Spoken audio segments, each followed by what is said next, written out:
여보, 오빠가 수술 받는다고 해서 며칠만 함께 있어달라고 하네요. 가족이니까 당연하죠.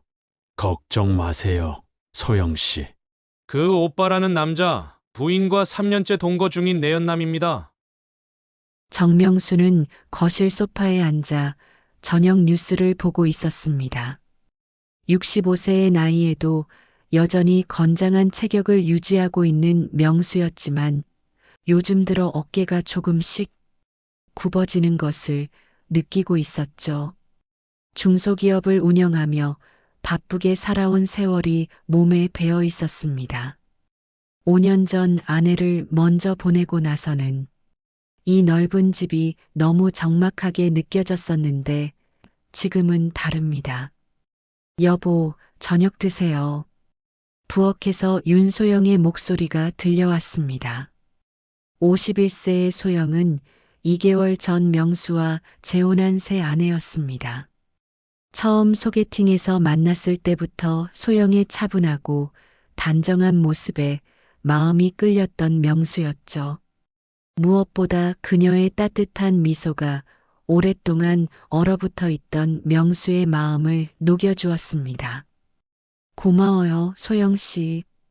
명수는 여전히 소영을 소영 씨라고 불렀습니다. 아직은 어색한 부분이 있었지만 그래도 혼자 먹던 식사를 둘이서 함께 하는 것만으로도 충분히 행복했습니다. 소영이 정성스럽게 차려준 저녁상을 받으며 명수는 마음속으로 감사함을 느꼈습니다.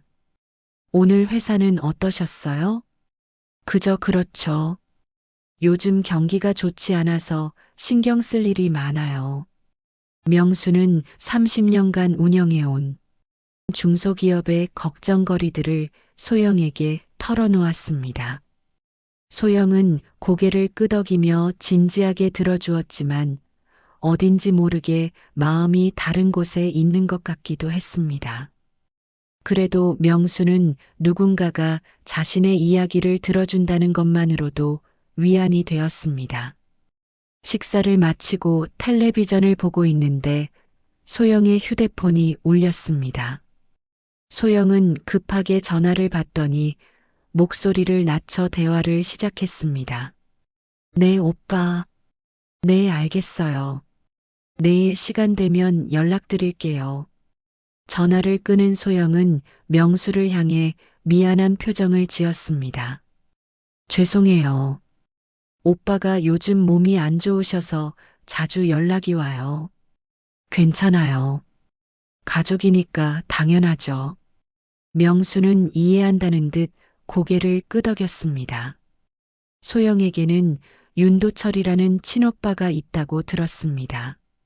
결혼식 때도 참석해서 인사를 나눴던 기억이 있었죠. 중견 건설회사에 다닌다고 했던 것 같았습니다. 그런데 요즘 들어 소영에게 오는 전화가 부쩍 늘어났습니다. 대부분 밤 시간대였고 소영은 항상 목소리를 낮춰 대화했습니다. 처음에는 신경 쓰지 않았지만 점점 횟수가 잦아지니 조금씩 궁금해지기 시작했습니다. 소영 씨, 오빠분이 많이 아프신가 봐요? 네, 최근에 건강검진을 받았는데 결과가 좋지 않으셔서요. 혼자 사시니까 걱정이 되어서 자주 연락하시는 것 같아요. 소영의 설명은 합리적이었습니다. 명수도 형제가 있었다면 그럴 수 있다고 생각했습니다. 하지만 뭔가 석연치 않은 기분이 드는 것은 어쩔 수 없었습니다. 다음 날 오후 명수가 회사에서 돌아오니 소영이 외출 준비를 하고 있었습니다. 어디 가세요? 오빠가 병원 검사 결과를 들으러 가는데 같이 가달라고 해서요.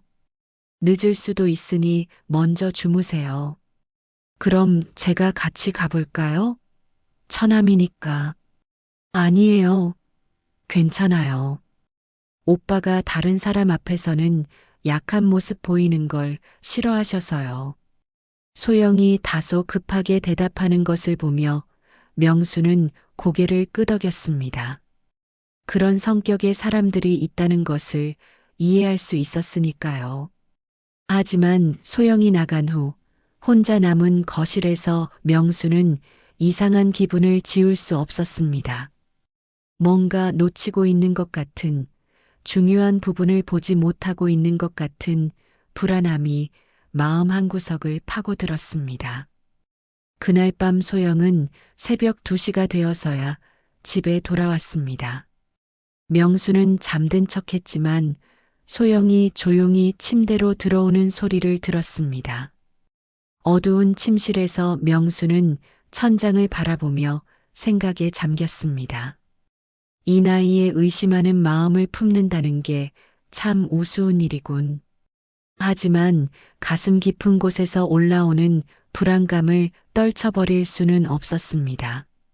재혼 2개월, 아직은 서로를 완전히 알아가는 과정이라고 스스로를 달랬지만 무언가 놓치고 있는 것 같은 느낌은 계속해서 명수의 마음을 무겁게 만들었습니다. 그로부터 일주일이 지났습니다. 소영의 외출은 더욱 잦아졌고 명수는 점점 혼자 있는 시간이 늘어갔습니다. 매일 저녁 회사에서 돌아와도 소영은 오빠 일로 급하게 나가야 한다며 서둘러 외출하곤 했습니다. 여보, 오늘도 오빠 병원 검사 때문에 나가야 해요. 저녁은 냉장고에 준비해뒀으니 데워 드세요. 소영은 화장을 하며 거울을 보고 있었습니다. 명수는 소영의 뒷모습을 바라보며 이상한 점을 발견했습니다. 병원에 가는 것 치고는 너무 정성스럽게 화장을 하고 있었던 것입니다. 립스틱까지 진하게 바르는 모습을 보니 뭔가 석연치 않았습니다. 소영 씨, 오빠분 병원이 어디인가요? 시간이 되면 제가 한번 인사라도 드리러 가볼까 해서요. 아, 아니에요. 오빠가 다른 사람 만나는 걸 부담스러워 하셔서. 특히 처남은 더욱 그러실 것 같아요. 소영이 당황하는 기색을 보이며 급하게 대답했습니다. 명수는 그 반응이 조금 과하다는 생각이 들었지만 굳이 추궁하지는 않았습니다. 그럼 조심히 다녀오세요. 소영이 나간 후 명수는 혼자 저녁을 데워 먹었습니다. 텔레비전을 켜놨지만 내용이 머리에 들어오지 않았습니다. 마음 한구석이 계속 불편했기 때문입니다. 그날 밤 소영은 평소보다도 더 늦게 들어왔습니다. 새벽 3시가 넘어서였습니다. 명수는 잠들지 못하고 있다가 현관문 열리는 소리를 들었습니다. 많이 늦었네요. 괜찮으세요? 네, 오빠 상태가 생각보다 안 좋아서 오래 있었어요. 죄송해요. 소영의 목소리에는 피로가 묻어 있었습니다. 하지만 명수는 뭔가 다른 냄새를 맡았습니다. 향수 냄새였습니다. 소영이 평소 쓰지 않던 향수 냄새가 희미하게 났던 것입니다. 다음 날 아침 명수가 출근 준비를 하는데 소영이 또다시 전화를 받고 있었습니다. 네, 알겠어요. 오늘 오후에 시간 될 것 같아요. 네, 그럼 그때 봐요. 전화를 끊은 소영은 명수를 보며 미소를 지었습니다. 오빠가 또 병원 가자고 하시네요. 정말 걱정이 많으셔서요. 매일 병원을 가시나 봐요? 네, 요즘 검사를 여러 번 받으셔야 한다고 하더라고요. 명수는 고개를 끄덕였지만 속으로는 의문이 더욱 커졌습니다. 아무리 검사를 받는다고 해도 매일 병원을 갈 필요가 있을까 싶었기 때문입니다. 회사에서 일을 하던 중에도 명수의 마음은 편치 않았습니다. 친구인 박 사장에게 고민을 털어놓기로 했습니다. 박 사장, 잠깐 시간 있어? 그럼 무슨 일이야? 사실 요즘 아내 때문에 조금 고민이 있어서. 명수는 박 사장에게 최근 상황들을 이야기했습니다. 소영의 잦은 외출, 늦은 귀가, 그리고 항상 오빠 핑계를 대는 것까지 모든 것을 털어놓았습니다. 박 사장은 심각한 표정으로 명수의 이야기를 들었습니다.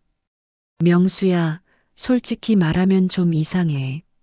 아무리 친오빠라고 해도 매일 나가고 새벽까지 있다가 오는 게 정상적인가? 그러게. 나도 그런 생각이 들어서. 그리고 결혼한 지 2달밖에 안 됐는데 신혼부부가 이렇게 떨어져 있는 시간이 많은 것도 이상하고. 박 사장의 말에 명수는 점점 불안해졌습니다. 자신만 이상하게 생각하는 것이 아니라는 확신이 들었기 때문입니다. 한번 확인해 보는 게 어때? 그냥 넘어가기에는 너무 의심스러운 부분이 많아.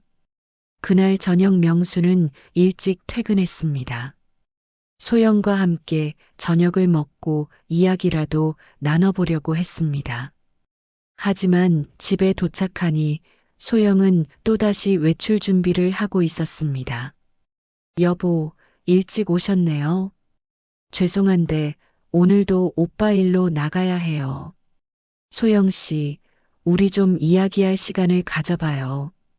결혼한 지 2달인데 제대로 대화해 본 적이 별로 없는 것 같아서요. 죄송해요. 오빠 상황이 정리되면 시간 내볼게요. 오늘은 정말 급해서요. 소영은 서둘러 나갔습니다. 명수는 혼자 남겨진 거실에서 허탈함을 느꼈습니다. 신혼부부가 이렇게 지내는 것이 정상인지 의문이 들었습니다. 그날 밤 명수는 잠들지 못하고 소영을 기다렸습니다. 하지만 새벽 4시가 되어도 소영은 돌아오지 않았습니다. 전화를 걸어봤지만 꺼져 있었습니다. 다음 날 아침이 되어서야 소영이 집에 들어왔습니다. 얼굴이 창백하고 피곤해 보였습니다. 어디 있었어요? 밤새 연락이 안 되더라고요. 오빠가 갑자기 응급실에 실려가서 밤새 병원에 있었어요. 휴대폰 배터리가 떨어져서 연락을 못 드렸어요. 소영의 설명은 합리적이었습니다. 하지만 명수는 뭔가 놓치고 있는 것 같은 기분을 지울 수 없었습니다. 그때부터 명수는 소영의 행동을 더욱 주의 깊게 관찰하기 시작했습니다. 매일 같은 시간에 전화가 오고 항상 같은 핑계로 외출하고 새벽에 들어오는 패턴이 반복되고 있었습니다. 무엇보다 소영이 집에 있을 때조차 마음이 다른 곳에 있는 것처럼 보였습니다. 명수와 대화할 때도 건성으로 대답하는 경우가 많았고 휴대폰만 계속 들여다보고 있었습니다. 그런 날들이 며칠 더 지속되자 명수는 결심했습니다. 더 이상 이런 상황을 방관할 수는 없었습니다. 진실이 무엇인지 확인해 봐야겠다고 마음먹었습니다. 명수는 며칠 동안 고민한 끝에 결심을 굳혔습니다. 더 이상 의심만 하고 있을 수는 없었습니다. 확실한 진실을 알아야겠다고 마음먹었죠. 회사 근처에 있는 민간 탐정사무소를 찾아가기로 했습니다. 이정우 탐정사무소라는 간판이 걸린 작은 사무실 앞에서 명수는 잠시 망설였습니다. 65세의 나이에 아내를 의심해서 탐정을 고용한다는 것이 스스로에게도 부끄럽게 느껴졌기 때문입니다. 하지만 더 이상 이런 상황을 견딜 수 없었습니다. 문을 열고 들어가니 30대 후반으로 보이는 남자가 책상에 앉아 있었습니다. 안녕하세요. 이정우입니다. 무슨 일로 오셨나요? 사실 아내 때문에 상담을 받고 싶어서요. 명수는 머뭇거리며 말을 꺼냈습니다. 이정우는 차분한 표정으로 명수를 바라보며 말했습니다. 편하게 말씀해 주세요. 이런 상담은 저희가 많이 받아봤습니다. 명수는 처음부터 차근차근 이야기를 시작했습니다.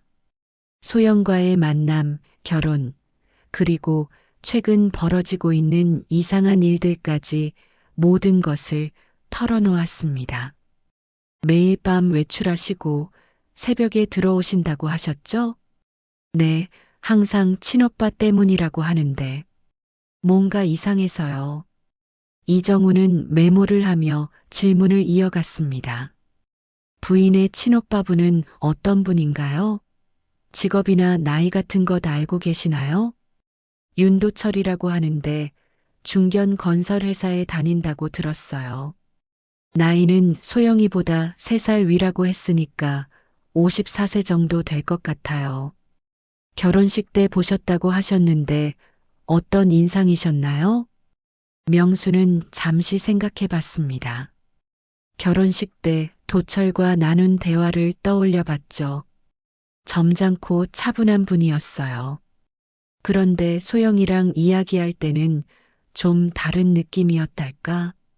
너무 친밀해 보였어요. 남매니까 그럴 수도 있다고 생각했는데요. 이정우는 고개를 끄덕이며 계속 메모했습니다. 조사 기간은 얼마나 생각하고 계세요? 일주일 정도면 될까요? 부인의 행동 패턴을 파악하는 데는 충분할 것 같습니다. 비용은 하루에 15만 원이고 일주일이면 105만 원입니다. 증거 자료가 나오면 추가로 정리 비용이 들 수 있어요. 명수는 잠시 망설였습니다. 적지 않은 금액이었지만 이대로 계속 의심하며 살 수는 없었습니다. 알겠습니다. 부탁드려요. 계약서를 작성하고 일주일 후 다시 만나기로 약속했습니다. 집으로 돌아가는 길에 명수는 복잡한 마음이었습니다. 한편으로는 진실을 알 수 있다는 안도감이 있었지만 다른 한편으로는 소영을 의심하고 있는 자신이 부끄럽기도 했습니다. 그날 저녁 소영은 평소와 다름없이 외출 준비를 했습니다.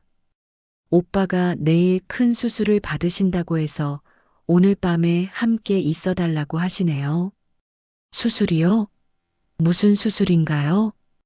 위 용종 제거 수술이라고 하시더라고요. 간단한 수술이지만 혼자 계시기가 불안하시나 봐요. 소영의 설명을 들으며 명수는 고개를 끄덕였습니다. 하지만 마음 한구석에서는 이것도 거짓말일 수 있다는 생각이 들었습니다. 그럼 제가 병원비라도 도와드릴까요? 처남인데. 아니에요. 오빠가 그런 걸 싫어하셔서요. 독립적인 성격이시거든요. 소영이 다시 급하게 거절하는 것을 보며 명수는 더욱 의심이 들었습니다. 가족이 수술을 받는데 도움을 거절하는 것이 이상했기 때문입니다. 일주일이 지나 명수는 다시 탐정사무소를 찾았습니다. 이정우는 두꺼운 파일을 책상 위에 놓고 명수를 맞이했습니다. 결과가 나왔습니다. 앉으세요. 명수는 가슴이 두근거리며 의자에 앉았습니다. 이정우는 파일을 열더니 사진 몇 장을 꺼내 명수 앞에 놓았습니다. 첫 번째 사진에는 소영과 도철이 한적한 카페에서 마주 앉아 대화하는 모습이 찍혀 있었습니다. 두 사람 사이의 거리가 너무 가까워 보였습니다. 이 사진은 3일 전에 찍은 겁니다. 부인께서 병원에 간다고 하셨던 날이죠. 명수는 사진을 자세히 들여다봤습니다. 소영의 표정이 평소 집에서 보던 것과는 완전히 달랐습니다. 밝고 생기 있는 모습이었죠. 두 번째 사진은 더욱 충격적이었습니다. 소영과 도철이 손을 잡고 걸어가는 모습이었습니다. 이건 언제 찍은 사진인가요? 어제 저녁입니다. 부인께서 오빠 수술 때문에 병원에 간다고 하셨던 시간에 찍었어요. 명수는 머리가 어지러워지는 것을 느꼈습니다. 소영이 거짓말을 했다는 것이 확실해졌기 때문입니다. 더 있습니다. 이정우는 세 번째 사진을 꺼냈습니다. 소영과 도철이 포옹하고 있는 모습이었습니다. 명수는 그 사진을 보는 순간 숨이 막혔습니다. 이 사진들은 모두 언제 찍은 건가요? 지난 일주일 동안 찍은 것들입니다. 부인께서 매일 이 남자와 만나고 계셨어요. 명수는 의자에 등을 기댔습니다. 예상은 했지만 실제 증거를 보니 충격이 컸습니다. 그런데 한 가지 더 확인해 봐야 할 것이 있습니다. 뭐죠? 이 윤도철이라는 사람이 정말 부인의 친오빠인지 확인해 봐야겠어요. 지금까지 본 행동으로는 남매 관계가 아닐 가능성이 높습니다. 이정우의 말에 명수는 더욱 충격을 받았습니다. 소영이 거짓말을 했을 뿐만 아니라 도철이 친오빠가 아닐 수도 있다는 것이었습니다. 며칠만 더 시간을 주시면 정확한 관계를 파악해 보겠습니다.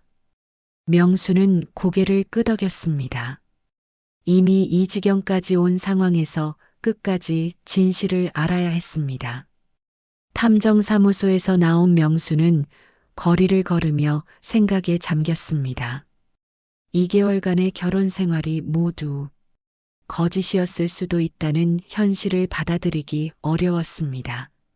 하지만 더 이상 현실을 외면할 수는 없었습니다. 사흘 후 이정우에게서 연락이 왔습니다. 명수는 회사에서 일을 하고 있는데 휴대폰이 울렸습니다. 사장님, 중요한 발견이 있어서 연락드려요. 지금 시간 되시면 만날 수 있을까요? 무슨 일이죠? 전화로 말씀드리기는 어려운 내용이에요. 직접 보여드려야 할 것들이 있습니다. 명수는 급하게 회사 일을 마무리하고 탐정사무소로 향했습니다. 이정우는 평소보다 심각한 표정으로 명수를 맞이했습니다. 사장님, 앉으세요. 오늘 알려드릴 내용이 좀 충격적일 수 있어요.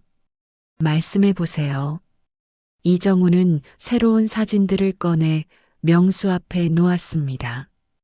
어떤 아파트 앞에서 찍은 사진들이었습니다. 부인과 윤도철이 함께 사는 곳을 찾아냈습니다. 시내에서 40분 거리에 있는 신축 아파트예요. 명수는 사진을 들여다봤습니다. 소영과 도철이 아파트 현관에서 자연스럽게 들어가는 모습이 찍혀 있었습니다. 함께 산다는 게 무슨 뜻인가요? 말 그대로입니다. 이 아파트에서 동거하고 있어요. 제가 3일 동안 지켜본 결과 두 사람 모두 이곳에서 밤을 보내고 있었습니다. 명수는 믿을 수 없다는 표정으로 사진을 다시 봤습니다. 소영이 매일 밤 간다던 곳이 병원이 아니라 도철과 함께 사는 집이었다는 것이었습니다. 그럼 소영이는 저와 결혼한 상태에서 다른 남자와 동거하고 있다는 말인가요? 그런 것 같습니다. 그리고 한 가지 더 확인된 게 있어요. 이정우는 서류 한 장을 꺼냈습니다. 윤도철과 윤소영의 가족관계를 조회해 봤는데 남매가 아닙니다. 아예 다른 가족이에요. 윤도철의 본적지와 윤소영의 본적지가 완전히 다른 지역이고 가족관계에서도 연결점이 전혀 없어요. 명수는 그 말을 듣는 순간 머릿속이 하얘졌습니다. 소영이 도철을 친오빠라고 소개한 것부터가 거짓말이었던 것입니다. 그럼 처음부터 저를 속인 거였군요. 그런 것 같습니다. 그런데 사장님, 한 가지 더 확인해 보고 싶은 게 있어요. 뭔가요? 직접 그 아파트에 가서 확인해 보시겠어요? 물론 들키지 않게 조심스럽게 접근해야겠지만요. 명수는 잠시 망설였습니다.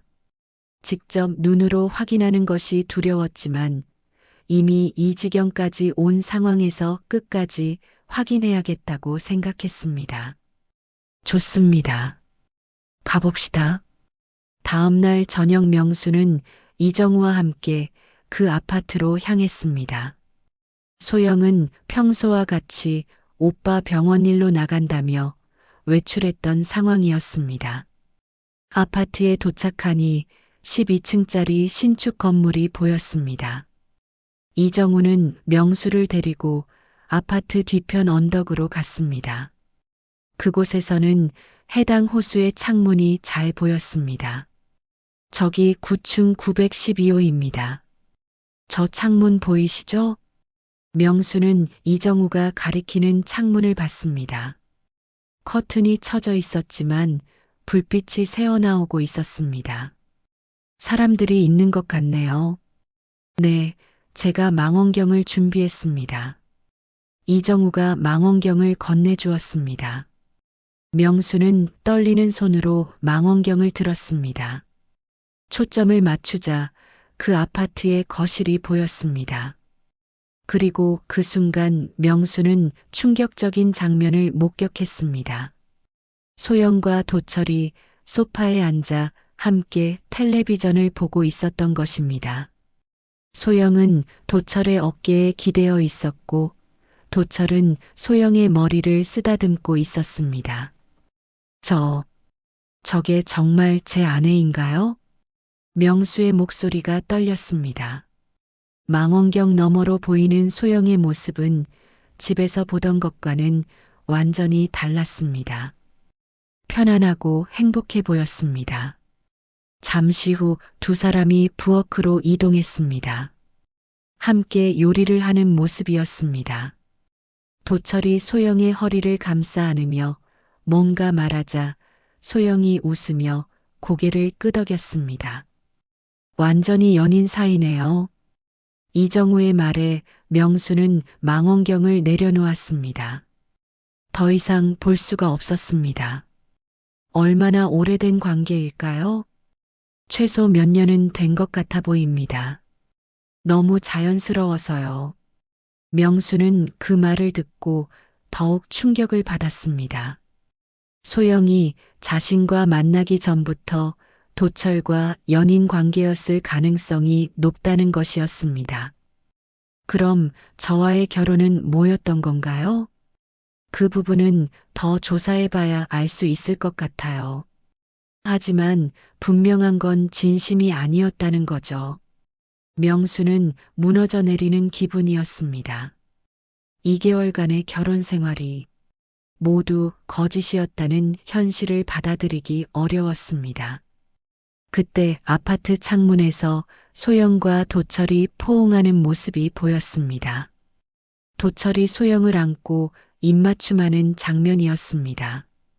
사장님, 더 이상 보지 마세요. 이정우가 말렸지만 명수는 이미 모든 것을 봐버렸습니다. 소영이 도철을 바라보는 눈빛에는 사랑이 가득했습니다. 자신을 바라본 적이 없던 그런 눈빛이었습니다. 집으로 돌아가죠. 명수는 힘없이 말했습니다. 더 이상 확인할 것도 없었습니다. 모든 것이 명확해졌으니까요. 차 안에서 명수는 말없이 창밖을 바라봤습니다. 이정우도 위로의 말을 건네지 않고 조용히 운전했습니다. 집에 도착한 명수는 혼자 거실에 앉아 생각에 잠겼습니다. 소영이 돌아오기까지 몇 시간이 남아 있었습니다. 그 시간 동안 명수는 앞으로 어떻게 해야 할지 고민했습니다. 이제 모든 진실을 알았으니 소영과 마주해야 했습니다. 하지만 어떤 말로 시작해야 할지, 어떤 태도를 취해야 할지 알 수 없었습니다. 분노보다는 허탈함이 더 컸습니다. 결혼 반지를 바라보며 명수는 자신의 판단력을 의심했습니다. 65세의 나이에 이런 일을 당하게 될 줄은 꿈에도 생각하지 못했습니다. 새벽 2시가 넘어 소영이 집에 들어왔습니다. 명수는 거실 소파에 앉아 그녀를 기다리고 있었습니다. 평소와 달리 불을 켜놓고 있는 명수를 보며 소영은 당황하는 기색을 보였습니다. 여보, 왜 안 주무세요? 많이 늦었죠? 소영 씨, 우리 이야기 좀 해요. 명수의 목소리는 평소보다 차분했지만 어딘가 무거웠습니다. 소영은 명수의 표정을 살피며 조심스럽게 다가왔습니다. 무슨 이야기요? 오빠 수술은 잘 됐나요? 네, 다행히 별일 없이 끝났어요. 소영은 여전히 거짓말을 하고 있었습니다. 명수는 그 모습을 보며 마음이 더욱 아팠습니다. 그런데 이상하네요. 제가 확인해 본 결과 오늘 그 병원에서는 수술이 없었다고 하더라고요. 소영의 얼굴이 순간 굳어졌습니다. 명수는 계속해서 말을 이어갔습니다. 그리고 윤도철 씨가 정말 소영 씨 친오빠가 맞나요? 왜 갑자기 그런 말씀을 하세요? 소영의 목소리가 떨리기 시작했습니다. 명수는 이정우가 준비해준 서류를 꺼내 소영 앞에 놓았습니다. 가족관계 증명서입니다. 윤도철 씨와 소영 씨는 남매가 아니네요. 소영은 서류를 보더니 얼굴이 창백해졌습니다. 더 이상 거짓말할 수 없다는 것을 깨달은 듯 했습니다. 언제부터 알고 계셨어요? 일주일 전부터 의심하기 시작했어요. 그리고 오늘 확인했습니다. 소영 씨가 도철 씨와 함께 사는 아파트까지 직접 봤어요. 소영은 그 말을 듣고 주저앉았습니다. 모든 것이 탄로 났다는 것을 알았기 때문입니다. 죄송해요. 왜 그랬어요? 왜 저와 결혼했나요? 명수의 질문에 소영은 한참 동안 대답하지 못했습니다. 그러다가 천천히 입을 열었습니다. 처음에는 정말 죄송하다는 말밖에 할 수 없어요. 그게 답이 아니죠. 진짜 이유를 말해주세요.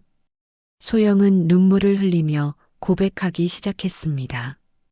도철이와 함께 산 지 3년이 됐어요. 하지만 도철이 사업이 망하면서 빚이 많이 생겼어요.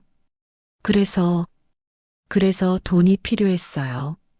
명수는 그 말을 듣고 충격을 받았습니다. 자신과의 결혼이 돈 때문이었다는 것을 깨달았기 때문입니다. 저와 결혼한 이유가 돈 때문이었다는 말인가요? 도철이 빚 때문에 너무 힘들어했어요. 저도 어떻게 해야 할지 몰라서 그때 중매쟁이가 명수 씨를 소개해줬어요. 소영의 고백은 계속되었습니다. 중매쟁이가 명수 씨는 중소기업 사장이고 부인을 일찍 여의어서 외롭게 지내신다고 했어요. 그리고 재산도 꽤 있다고. 명수는 그 말을 들으며 자신이 얼마나 순진했는지 깨달았습니다. 소영이 자신에게 관심을 보인 것이 사랑 때문이 아니라 돈 때문이었던 것입니다. 처음부터 계획된 일이었군요. 아니에요. 처음에는 정말 그런 생각이 없었어요. 하지만 도철이 빚 독촉에 시달리는 걸 보니까 소영은 계속 변명했지만 명수에게는 들리지 않았습니다. 이미 모든 것이 명확해졌기 때문입니다. 다음 날 명수는 이정우에게 소영의 과거를 더 자세히 조사해달라고 부탁했습니다. 며칠 후 이정우는 충격적인 사실을 알려왔습니다. 사장님, 윤소영에게 전과가 있습니다. 전과요? 7년 전에 비슷한 사기 사건으로 기소유예를 받은 기록이 있어요. 그때도 중년 남성과 결혼해서 재산을 가로챈 후 사라진 사건이었습니다. 명수는 그 말을 듣고 온몸에 소름이 돋았습니다. 소영이 이런 일을 여러 번 저질렀다는 것이었습니다. 그때 피해자분과 연락을 취해봤는데 만나서 이야기해 보시겠어요? 네, 만나보겠습니다. 며칠 후 명수는 소영의 이전 피해자인 김모 씨를 만났습니다. 60대 초반의 김 씨는 명수와 비슷한 처지였습니다. 저도 아내를 잃고 혼자 지내다가 소영 씨를 만났어요. 그때는 이름이 다르긴 했지만요. 김 씨는 자신의 경험을 털어놓았습니다. 처음에는 정말 진심인 줄 알았어요. 그런데 결혼 후 2개월 만에 사라졌어요. 그때도 오빠라는 남자가 있었고 똑같은 패턴이었습니다. 명수는 김 씨의 이야기를 들으며 자신의 상황과 너무 비슷해서 놀랐습니다. 그때 얼마나 손해를 보셨나요? 약 5억 정도요. 집도 공동 명의로 돌려놨었거든요. 명수는 그 말을 듣고 급하게 자신의 재산 상황을 확인해 봤습니다. 결혼 후 소영이 혹시 모를 상황에 대비해서라며 집과 회사 지분 일부를 공동 명의로 해달라고 했던 것이 기억났습니다. 은행에 가서 확인해 보니 명수의 예상대로였습니다. 소영이 공동 명의자로 되어 있는 계좌에서 상당한 금액이 빠져나가 있었습니다. 이게 뭐죠? 은행 직원은 서류를 확인해 보더니 말했습니다. 공동 명의자인 윤소영 님이 인출하신 내역입니다. 해외 송금으로 처리됐네요. 명수는 그 순간 다리에 힘이 빠졌습니다. 소영이 자신의 돈을 가져가서 해외로 보낸 것이었습니다. 총 얼마나 나갔나요? 13억 7천만 원입니다. 명수는 그 금액을 듣고 현실감을 잃었습니다. 평생 모은 재산의 상당 부분이 사라진 것이었습니다. 집으로 돌아온 명수는 소영과 마주했습니다. 소영은 명수의 표정을 보더니 무슨 일인지 알아챈 듯 했습니다. 은행에 다녀오셨군요. 왜 그랬어요? 왜 제 돈을 가져갔나요? 도철이 빚 때문에 어쩔 수 없었어요. 빌린 거예요. 나중에 갚을 생각이었어요. 소영의 변명은 더 이상 통하지 않았습니다. 명수는 김 씨에게서 들은 이야기를 떠올렸습니다. 7년 전에도 똑같은 짓을 했죠? 소영은 더 이상 변명하지 않고 고개를 숙였습니다. 모든 것이 탄로 났다는 것을 알았기 때문입니다. 당신 같은 사람은 외로움을 못 견디잖아요. 그게 약점이었어요. 소영의 마지막 말은 명수의 가슴을 찢었습니다. 자신의 외로움이 이용당했다는 현실이 너무 참혹했습니다. 그날 밤 소영은 집을 나갔습니다. 짐을 싸서 나가면서 마지막으로 한마디 했습니다. 정말 죄송해요. 하지만 저도 어쩔 수 없었어요. 명수는 혼자 남은 거실에서 무너져 내렸습니다. 2개월간의 결혼 생활이 모두 거짓이었고 자신은 단지 이용당한 것뿐이었습니다. 소영이 집을 나간 지 일주일이 지났습니다. 명수는 그동안 회사에도 나가지 않고 집에만 틀어박혀 있었습니다. 친구들의 안부 전화도 받지 않았고 식사도 제대로 하지 못했습니다. 거울을 보니 일주일 만에 몰골이 말이 아니었습니다. 수염은 덥수룩하게 자랐고 눈가에는 다크서클이 짙게 패여 있었습니다. 65세의 나이가 갑자기 10살은 더 늙어 보였습니다. 이래서는 안 되는데. 명수는 스스로에게 말했지만 몸이 움직여지지 않았습니다. 배신감과 허탈감이 너무 커서 아무것도 할 수 없었습니다. 그때 현관문이 열리는 소리가 들렸습니다.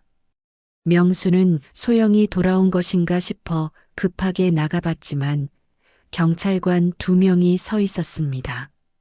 정명수 씨 댁 맞나요? 네, 그런데 무슨 일이신가요? 사기 피해 신고 관련해서 조사가 필요해서 왔습니다. 잠깐 이야기 나눌 수 있을까요? 명수는 경찰관들을 거실로 안내했습니다. 한 명은 40대 중반의 형사였고 다른 한 명은 젊은 순경이었습니다. 부인이신 윤소영 씨가 현재 어디 계신지 아시나요? 일주일 전에 집을 나갔는데 어디 있는지 모르겠습니다. 윤소영 씨와 윤도철 씨에 대해 다른 피해자분이 신고를 하셨어요. 정명수 씨도 피해를 당하신 것 같은데 정확한 피해 규모를 말씀해 주실 수 있나요? 명수는 그동안 있었던 일들을 처음부터 끝까지 설명했습니다. 결혼 과정, 소영의 거짓말들, 그리고 사라진 돈까지 모든 것을 털어놓았습니다. 총 피해 금액이 얼마 정도 되나요? 13억 7천만 원 정도입니다. 형사는 메모를 하며 고개를 끄덕였습니다. 다른 피해자분들도 비슷한 수법으로 당하셨어요. 윤소영 씨는 상습적으로 이런 범행을 저지른 것으로 보입니다. 다른 피해자가 또 있나요? 네, 현재까지 확인된 것만 4명입니다. 모두 중년 남성이고 아내를 잃고 혼자 지내시던 분들이에요. 명수는 그 말을 듣고 충격을 받았습니다. 자신과 같은 피해자가 여러 명 있다는 것이었습니다. 수법도 거의 동일해요. 친오빠라고 소개한 남자와 함께 계획적으로 범행을 저지르는 거죠. 경찰이 설명하는 내용을 들으니 명수는 자신이 얼마나 치밀한 사기에 당했는지 깨달았습니다. 그런데 문제가 있어요. 형사의 표정이 어두워졌습니다. 윤소영 씨와 윤도철 씨가 현재 행방불명 상태예요. 그리고 해외로 송금된 돈들을 추적하기가 쉽지 않습니다. 그럼 제 돈은 돌려받기 어렵다는 말인가요? 솔직히 말씀드리면 가능성이 높지 않아요. 이런 사기범들은 보통 해외 계좌를 여러 개 거쳐서 돈을 빼돌리거든요. 명수는 그 말을 듣고 절망감에 빠졌습니다. 평생 모은 재산을 잃고 범인들을 잡을 가능성도 희박하다는 것이었습니다. 경찰이 돌아간 후 명수는 은행에 다시 가서 정확한 재산 상황을 확인해 봤습니다. 결과는 더욱 참혹했습니다. 현재 통장 잔고가 23만 원입니다. 은행 직원의 말에 명수는 현실감을 잃었습니다. 13억이 넘던 예금이 23만 원만 남았다는 것이었습니다. 집 명의는 어떻게 됐나요? 공동 명의로 되어 있어서 처분하려면 윤소영 씨 동의가 필요합니다. 명수는 그제서야 소영의 계획이 얼마나 치밀했는지 깨달았습니다. 집까지 처분할 수 없도록 묶어놓은 것이었습니다. 회사로 돌아가니 직원들이 걱정스러운 표정으로 명수를 맞이했습니다.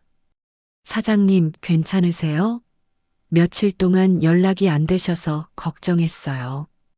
미안해요. 개인적인 일로 좀 힘들었어요. 명수는 직원들에게 자세한 사정을 설명하지 않았습니다. 부끄럽기도 했고 회사에 피해를 주고 싶지 않았기 때문입니다. 하지만 회사 재정 상황을 확인해 보니 더 큰 문제가 있었습니다. 소영이 회사 운영자금까지 손을 댄 것이었습니다. 이 출금 내역은 뭐죠? 회계 담당 직원이 장부를 보여주며 설명했습니다. 사모님께서 급한 일이 있다며 출금하신 내역입니다.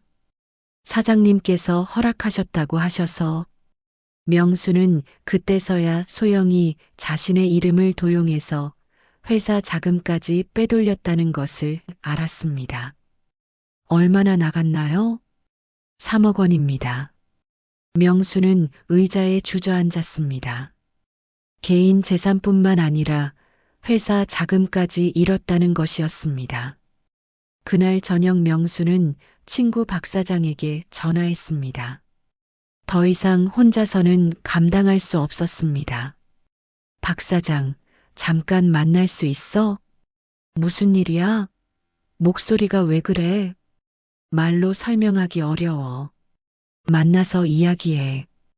박 사장과 만난 명수는 모든 상황을 털어놓았습니다. 박 사장은 충격을 받으며 명수의 이야기를 들었습니다. 이런 일이 있을 수가. 정말 힘들었겠다. 이제 어떻게 해야 할지 모르겠어.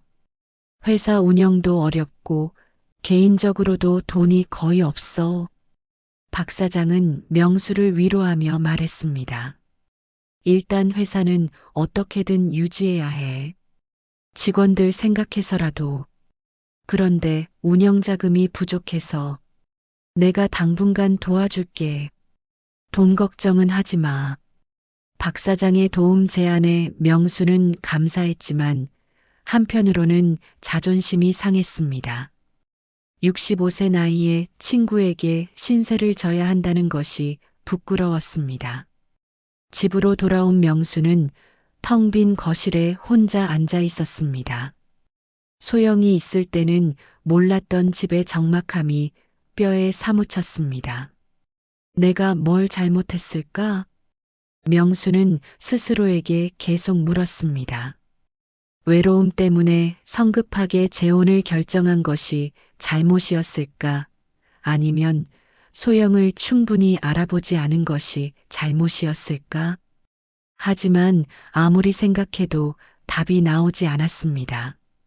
다만 한 가지 확실한 것은 자신이 너무 순진했다는 것이었습니다. 그날 밤 명수는 오랜만에 눈물을 흘렸습니다. 분노보다는 서러움이 더 컸습니다. 평생 성실하게 살아온 자신이 이런 일을 당해야 하는지 억울했습니다. 한 달이 지났습니다. 명수는 점차 일상을 되찾아가려 노력했지만 쉽지 않았습니다. 회사 일은 박 사장의 도움으로 겨우 유지하고 있었고 경찰 수사는 별다른 진전이 없었습니다. 그러던 어느 날 이정우에게서 연락이 왔습니다.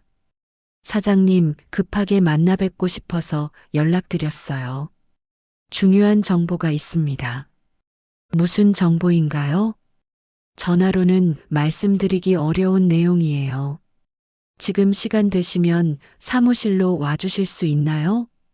명수는 급하게 탐정사무소로 향했습니다. 이정우는 평소보다 진지한 표정으로 명수를 맞이했습니다. 사장님, 윤소영과 윤도철의 행방을 찾았습니다. 정말인가요? 어디 있나요? 부산에 있어요. 그런데 문제가 있습니다. 이정우는 새로운 파일을 꺼내 명수 앞에 놓았습니다. 이 두 사람이 또 다른 피해자를 물색하고 있어요. 이번에는 70세 된 할아버지인데 얼마 전에 부인을 잃고 혼자 지내시는 분이에요. 명수는 그 말을 듣고 분노가 치솟았습니다. 소영과 도철이 자신을 속인 것도 모자라 또 다른 피해자를 만들려 한다는 것이었습니다. 그 할아버지 분도 저처럼 당하게 되는 건가요? 그럴 가능성이 높아요. 이미 소영이 그분에게 접근했고 도철을 친오빠라고 소개한 상태예요. 이정우는 사진 몇 장을 더 보여줬습니다. 소영이 낯선 할아버지와 함께 있는 모습이었습니다. 똑같은 수법이네요. 네, 패턴이 완전히 동일해요. 그런데 사장님, 제가 한 가지 제안이 있어요. 무슨 제안인가요? 이정우는 잠시 망설이더니 입을 열었습니다. 이번 기회에 소영과 도철을 확실히 잡을 수 있는 방법이 있어요. 하지만 위험할 수도 있습니다. 무슨 방법인가요? 사장님께서 직접 미끼가 되는 거예요. 명수는 이정우의 말을 이해하지 못했습니다. 제가 미끼라니요? 소영과 도철이 새로운 피해자를 물색하고 있잖아요. 사장님이 그들에게 접근해서 또 다른 투자자인 척하는 거예요. 이정우의 계획은 복잡했습니다. 소영이 사장님을 알아볼 텐데요. 그래서 변장이 필요해요. 그리고 다른 신분으로 접근해야 합니다. 제가 아는 연기자분께 도움을 요청할 수 있어요. 명수는 그 제안을 듣고 고민에 빠졌습니다. 위험할 수도 있지만 소영과 도철을 잡을 수 있는 마지막 기회일 수도 있었습니다. 그런데 그게 가능할까요? 제가 연기를 할 수 있을지. 사장님은 연기를 하실 필요 없어요. 그냥 평범한 할아버지 역할만 하시면 됩니다. 중요한 건 소영과 도철의 대화를 녹음하고 사기 행위를 증거로 남기는 거예요. 이정우는 더 자세한 계획을 설명했습니다. 현재 경찰 수사가 진전이 없는 이유가 결정적인 증거가 부족하기 때문이에요. 하지만 이번에 현장에서 사기 행위를 적발한다면 확실한 증거가 될 수 있어요. 명수는 그 말에 설득력이 있다고 생각했습니다. 지금까지는 피해자 증언뿐이었지만 현장에서 증거를 잡는다면 상황이 달라질 수 있었습니다. 하지만 위험하지 않을까요? 물론 위험은 있어요. 그들이 사장님을 알아볼 수도 있고 계획이 발각될 수도 있어요. 하지만 이번 기회를 놓치면 그들을 잡기 더욱 어려워질 것 같아요. 명수는 한참 동안 고민했습니다. 65세의 나이에 이런 위험한 일을 해야 하는지 의문이 들었지만 다른 피해자가 생기는 것을 막고 싶었습니다. 다른 피해자분은 어떻게 보호할 건가요? 그분께는 미리 상황을 설명드리고 협조를 요청할 예정이에요. 경찰에서도 동의하신다면 함께 작전에 참여하실 수 있어요. 이정우의 설명을 들으니 계획이 꽤 치밀해 보였습니다. 그런데 정말 성공할 수 있을까요? 100% 확신할 수는 없어요. 하지만 현재로서는 가장 확실한 방법이라고 생각해요. 명수는 다시 한번 고민했습니다. 실패할 위험도 있었지만 성공한다면 소영과 도철을 확실히 잡을 수 있었습니다.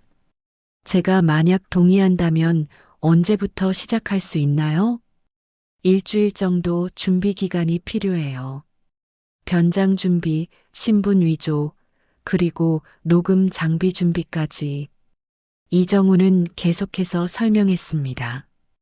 그리고 가장 중요한 건 사장님의 연기예요. 자연스럽게 행동하셔야 해요. 제가 할 수 있을까요? 할 수 있어요. 사장님은 이미 그들에게 한번 속아보셨잖아요. 그 경험이 오히려 도움이 될 것 같아요. 명수는 이정우의 말에 일리가 있다고 생각했습니다. 소영의 수법을 직접 경험해 봤기 때문에 오히려 더 잘 대응할 수 있을지도 모른다는 생각이 들었습니다. 경찰에서는 이 계획에 대해 뭐라고 하나요? 아직 정식으로 제안하지는 않았어요. 사장님께서 동의하시면 그때 경찰과 협의할 예정이에요. 명수는 마지막으로 한 가지 질문을 했습니다. 만약 이 작전이 성공한다면 제 돈을 돌려받을 수 있을까요? 가능성은 있어요. 소영과 도철을 체포하면 그들의 재산을 추적할 수 있고 피해 금액을 회수할 수도 있어요. 그 말을 들은 명수는 마음을 정했습니다. 돈을 되찾는 것도 중요했지만 더 이상의 피해자가 생기는 것을 막는 것이 더 중요했습니다. 좋습니다. 해보죠. 정말 하시겠어요? 네, 더 이상 저 같은 피해자가 생기게 둘 수는 없어요. 명수의 결심을 확인한 이정우는 안도의 표정을 지었습니다. 그럼 내일부터 준비를 시작하죠. 힘들겠지만 꼭 성공시켜야 해요. 명수는 집으로 돌아가는 길에 각오를 다졌습니다. 이번이 소영과 도철에게 복수할 수 있는 마지막 기회였습니다. 실패할 수는 없었습니다. 일주일간의 준비 끝에 작전이 시작되었습니다. 명수는 가발과 안경으로 변장하고 평소보다 10살 더 늙어 보이도록 분장했습니다. 이름도 박호철이라는 가명을 사용하기로 했습니다. 이정우는 명수의 옷 안쪽에 초소형 녹음기를 부착했습니다. 이 녹음기는 6시간 동안 녹음이 가능해요. 그리고 이 단추는 비상시에 누르는 신호기예요. 명수는 긴장된 마음으로 장비들을 확인했습니다. 65세의 나이에 이런 일을 하게 될 줄은 꿈에도 생각하지 못했습니다. 사장님, 자연스럽게 행동하는 게 가장 중요해요. 그들이 의심하면 모든 게 끝나니까요. 부산의 한 카페에서 소영과 만나기로 약속이 잡혔습니다. 이정우가 미리 접촉해서 새로운 투자자를 소개해주겠다고 제안한 상태였습니다. 카페에 도착한 명수는 구석진 자리에 앉아 소영을 기다렸습니다. 10분 정도 지나니 소영이 들어왔습니다. 3개월 만에 다시 본 소영은 예전과 다름없어 보였습니다. 안녕하세요. 박호철님이시죠? 소영이 다가와서 인사했습니다. 명수는 변장 때문인지 소영이 자신을 알아보지 못하는 것 같아 안도했습니다. 네, 맞습니다. 윤소영 씨죠? 네, 반갑습니다. 소영은 평소처럼 단정하고 차분한 모습이었습니다. 명수는 그 모습을 보며 복잡한 마음이 들었습니다. 이정우 씨가 좋은 투자 기회가 있다고 하시더라고요. 네, 제가 운영하는 사업이 있는데 투자자를 찾고 있어요. 소영은 명수에게 사업 계획서를 보여주며 설명을 시작했습니다. 내용은 거짓이었지만 그럴듯하게 꾸며져 있었습니다. 건설업 관련 사업인데 제 오빠가 이 분야 전문가거든요. 소영이 도철 이야기를 꺼냈습니다. 명수는 마음속으로 또 시작이구나라고 생각했습니다. 오빠분은 어떤 일을 하시나요? 중견 건설회사에서 20년 넘게 일했어요. 지금은 독립해서 자기 사업을 하고 계시고요. 똑같은 거짓말이었습니다. 명수는 녹음기가 제대로 작동하고 있기를 바랐습니다. 투자 규모는 어느 정도 생각하고 계세요? 10억 정도 생각하고 있는데 너무 큰가요? 명수가 일부러 큰 금액을 제시하자 소영의 눈이 반짝였습니다. 아니에요. 저희 사업 규모로는 적당한 금액이에요. 소영은 점점 적극적으로 나오기 시작했습니다. 오빠와도 한번 만나보시겠어요? 직접 사업 설명을 들어보시면 더 확신이 서실 것 같아요. 그렇게 하죠. 다음 날 명수는 소영과 도철을 함께 만났습니다. 도철은 여전히 점잖은 모습이었지만 명수는 그가 얼마나 능숙한 사기꾼인지 알고 있었습니다. 안녕하세요. 윤도철입니다. 박호철입니다. 도철은 명수를 자세히 살펴봤지만 알아보지는 못하는 것 같았습니다. 소영이가 투자에 관심이 있으시다고 하더라고요. 네, 은퇴 후에 적당한 투자처를 찾고 있어서요. 도철은 자신의 사업에 대해 자세히 설명했습니다. 모든 내용이 거짓이었지만 정말 그럴듯하게 들렸습니다. 현재 정부 프로젝트를 수주한 상태인데 자금만 확보되면 큰 수익을 낼 수 있어요. 수익률은 어느 정도 될까요? 1년 안에 투자금의 50% 이상은 수익을 보장할 수 있어요. 도철의 말에 명수는 속으로 웃었습니다. 자신에게도 똑같은 말을 했던 기억이 났습니다. 며칠 후 이들은 명수에게 구체적인 투자 제안을 했습니다. 명수는 관심이 있는 척하면서 계속 대화를 이어갔습니다. 투자금은 언제까지 준비하면 될까요? 다음 주까지 가능하시면 좋겠어요. 소영이 서두르는 모습을 보이자 명수는 이때다 싶어 핵심 질문을 던졌습니다. 그런데 혹시 이런 투자를 받은 경험이 있으신가요? 소영과 도철이 잠시 당황하는 기색을 보였습니다. 물론이죠. 작년에도 비슷한 투자를 받았어요. 도철이 대답했지만 목소리에 확신이 없었습니다. 그분들은 만족하셨나요? 당연히 만족하셨죠. 약속한 수익률을 모두 지켜드렸어요. 그때 명수는 결정적인 질문을 했습니다. 혹시 그 중에 정명수라는 분도 있었나요? 소영과 도철의 얼굴이 순간 굳어졌습니다. 특히 소영은 창백해지며 떨기 시작했습니다. 왜 갑자기 그런 이름을? 사실 저는 정명수의 친구입니다. 그분에게서 투자 이야기를 들었거든요.